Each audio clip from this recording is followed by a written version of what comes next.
তো হে good morning guys. আজকে কলেজে যাওয়ার তো কোনো প্ল্যানিং নেই, বিকজ এক্সাম কিছুদিন আগে শেষ হয়ে গেল। সকালবেলা বড়বাব বাড়িতে গিয়েছিলো আর আব্বু ছিল ওখানে।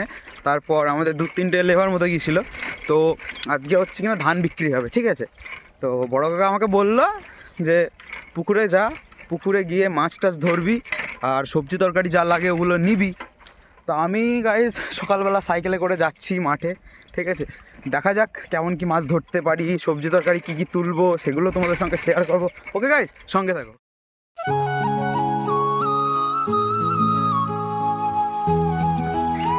সকাল সকাল দেখো গাইজ বকগুলো চলে এসছে। তো গাইজ দেখছো চলে এসছি জমির কাছে। আর এটা যেটা তোমরা দেখছো এখানে আমরা ধানের বীজ করতে দিয়েছি। আমাদের গ্রামের ভাষায় এটাকে বীজ আপড় বলা হয়, ওকে। আর এখানে কি হয় যে ছোট ছোট বীজ, ধানের বীজগুলো আমরা বাইরে থেকে নিয়ে আসি, অথবা যেগুলো বাড়ির বীজই থাকে সেগুলো ছোলার যেমন অঙ্কুরোদ্গম হয়, মানে বীজের যে কলটা বেরায়, ঠিক আছে, কল বলি আমরা ওটাকে, ঠিক আছে। প্লিজ কেউ হাসাহাসি করবে না। যে কলটা বেরায় সেই ধানেরও কল বেরোয়, ঠিক আছে। জাস্ট এইটুকু সাইজে হয়। তো ওগুলো কলগুলো বেরোনোর পর আমাদের যে জমি রেডি করা থাকে, এই জমিতে জল টল থাকে, তো ওগুলো যখন রেডি করা থাকে তারপর আমরা ওই জলের উপর দিয়ে ধানের বীজগুলোকে ছাড়িয়ে দিই। কিছুদিন পর ধানের বীজগুলো যখন একটু বড় সাইজের হয়ে যায় তখন এগুলোকে তুলে বড় বড় যে জমিগুলো আছে সেই জমিগুলোতে পুঁতে দেওয়া হয়, ঠিক আছে। তো এমন করে ধান চাষটা হয়। ম্যাক্সিমাম যারা গ্রামের ছেলে আমার মধ্যে তারা তো বুঝবে যে আমি কী বলতে চাইছি, হ্যাঁ। আর সারও দেওয়া হয় তেমন, যেমন এই দেখো, দেখছো, দিয়ে জল যেটা এক্সট্রা ছিল সেগুলো জল কিন্তু বার করে দেওয়া হয়েছে, ঠিক আছে। আর অনেক অনেক সময় কী হয় যে পাখি বসে, যে বন মুরগিগুলো হয়, ঠিক আছে, তবে শালিক পাখিগুলো আসে, ওগুলো কী করে যে বীজগুলোকে হাঁটকে মানে ওরা তো পোকা খায় আর কি, ঠিক আছে।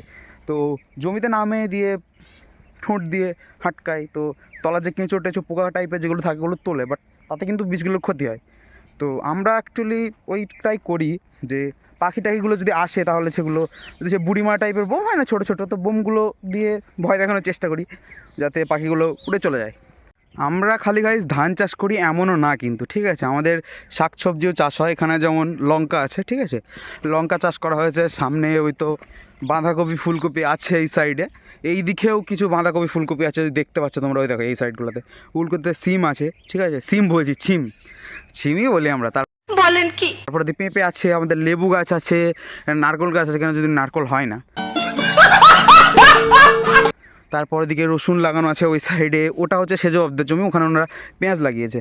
এটা হচ্ছে আমাদের পটলের জমি, ঠিক আছে। ইনস্টাতে এর আগেও ভিডিও ছেড়েছিলাম এটা পটল তোলা নিয়ে। তারপর হচ্ছে কিনা বেগুন গাছ লাগানো আছে আমাদের এই সাইডে, ঠিক আছে। তো এমন মোটামুটি চাষ হয়। আর গাছ টমেটো গাছগুলো দেখো, আমাদের টমেটো গাছটা দেখানো হয়নি। টমেটো হয়েছে আমাদের মোটামুটি, ঠিক আছে। তো এগুলো তো আমরা সাধারণত বিক্রি করার জন্য না, জাস্ট খাওয়ার জন্য, খাওয়ার জন্য আমরা এই চাষগুলো করে থাকি। বাঁধাকপি, রসুন, ঠিক আছে। হ্যাঁ, পালং শাক আছে পালং শাকও আছে। তো দেখো গাইজ, এটা হচ্ছে আমাদের মিনি, ঠিক আছে। দিয়ে লাগানো আছে জমিতে জল টল দেওয়ার জন্য, এটাও অনেক হেল্পফুল, ওকে। আর এটা হচ্ছে আমাদের ধান ঝাড়াই করার জন্য যে হলার বলি আমরা, ওটাকে মিনি ভার্সন ওটা, ঠিক আছে। ট্র্যাক্টরে যেটা লাগাই ওটা না, ঠিক আছে, ওটা জাস্ট একটা মিনি ভার্সন, সাইডে মোটর থাকে, ওটা দিয়ে আমরা ধান টান ঝাড়ি, মানে অ্যাকচুয়ালি যারা খড় টড় নেয়, ঠিক আছে, যারা খড় নেয় তাদের জন্য বিশেষ করে, ওকে।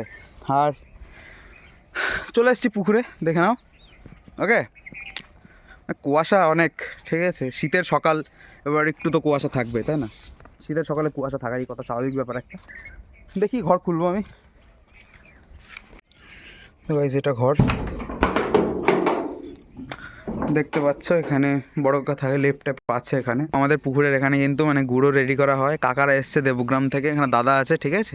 তো ওনারা হচ্ছে কিনা আমাদের যে খেজুর গাছগুলো আছে পুকুরের চারিধারে, তো ওনারা এখানে মানে গাছ টাছ কাটার পর যে রস সংগ্রহ করার পর ওনারা এখানে গুড় তৈরি করে, ঠিক আছে। তো কারো যদি গুড় নেওয়ার ইচ্ছা থাকে আমার সঙ্গে কন্ট্যাক্ট করবা, ঠিক আছে। কাকাদের নাম্বারটা আমি নিচে দিয়ে দেবো, ঠিক আছে। আমি এখানে লঙ্কা তুলছি, লঙ্কাগুলো নিয়ে যাব বাড়ির জন্য।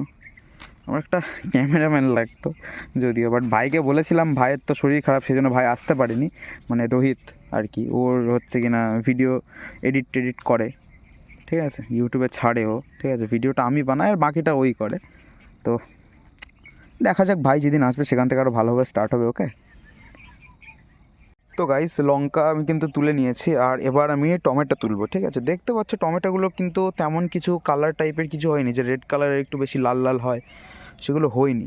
টমেটোগুলো কাঁচা আছে, আর সত্যি বলতে আমাদের টমেটোগুলো তো কিন্তু মানে অত লালও হয় না, কারণ এটা ন্যাচারাল টমেটো, তো আমরা কিন্তু খাওয়ার জন্য চাষ করি, যে কারণবশত আমরা এখানে সার টার বেশি কিছু প্রয়োগ করি না।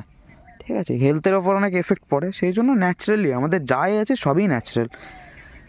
বেগুন গাছগুলো আছে, বেগুন গাছেও তাই সেম একই। তো গাইস দেখতে পাচ্ছ, এবার মাছ ধরার জন্য প্রস্তুতি নিতে হবে। তো গাইস এই জায়গাটা বসে আমি মাছ ধরি। তো গাইস চলে এসেছি মাছ ধরার জন্য, দেখা যাক। এটার মধ্যে স্পেশাল ইনস্ট্রুমেন্ট, মানে যেটা দিয়ে মাছটা আর কি ধরবো আমি। ঠিক আছে, আমি কিন্তু স্পেশাল কোনো চার বানাই না, পাউরুটি আছে তো পাউরুটি দিয়ে, না হলে যে ব্রেডগুলো হয় সেইগুলো দিয়ে, স্লাইস ব্রেড যেগুলো বলে হয়। ঠিক আছে, তো এটা বানিয়ে রেখেছি এর আগের দিন একটু। সেন্ট আছে গাইস, সেন্ট আছে। তো এটা দিয়ে ধরার চেষ্টা করব। ওকে, একটা স্ট্যান্ড নিয়ে আসলে ভালো হতো, আমার প্রবলেম হচ্ছে এখন।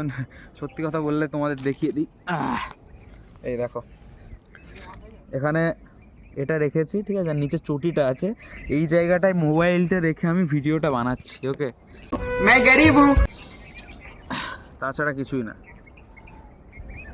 মাছ হয়নি তো এখনো, স্টার্টই করলাম না ধরা। দাদা এসছে, দাদা জিজ্ঞেস করছে যে মাছ হয়েছে কি হয়নি। ঠিক আছে, দেখা যাক গাইস, এটা রেডি করি, তারপর ফেলার আগে তোমাদেরকে দেখাবো কেমন করে আমি ধরছি। গাইস দেখো এটা চার, ঠিক আছে, তো ধরবো, এটা খুলে নিই।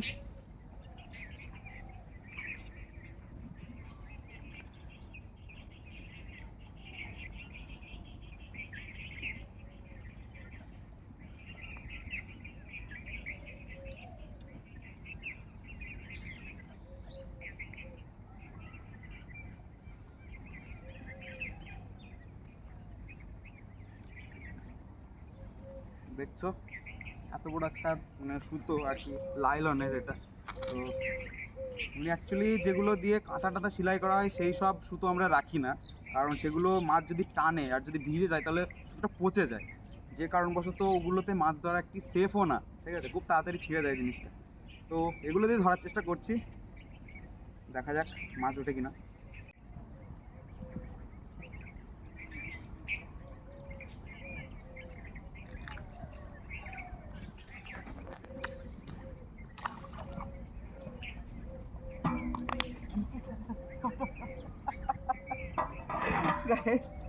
দেখো আমেরিকান মাছ একটা, ঠিক আছে, তো এটা দিয়ে বৌনি হলো, বাকিগুলো দেখি আর কি কি মাছ, আস্তে দেখি আর আস্তে আস্তে কি মাছ ওঠে। ঠিক আছে, এটা দিয়ে বৌনি হলো। তো গাইস দেখছো আরেকটা মাছ উঠে পড়েছে। ঠিক আছে, এটা হচ্ছে কিনা তোমাদের তেলাপিয়া মাছ। ওকে, তো আবার একটা পেয়ে গেছি। ঠিক আছে, এটাও একটু বড় সাইজের তেলাপিয়া, আগে তো দুটো আছে। ঠিক আছে, একটা তেলাপিয়ার একটা আমেরিকান। ওকে, আজকের মতো মাছ ধরা এখানে কমপ্লিট। এখন সবজি তরকারির মাছ নিয়ে বাড়িতে যাব, রান্না হবে। ঠিক আছে, তো যদি ভিডিও ভালো লেগে থাকে তাহলে লাইক, শেয়ার আর সাবস্ক্রাইব করতে ভুলো না। Thank you.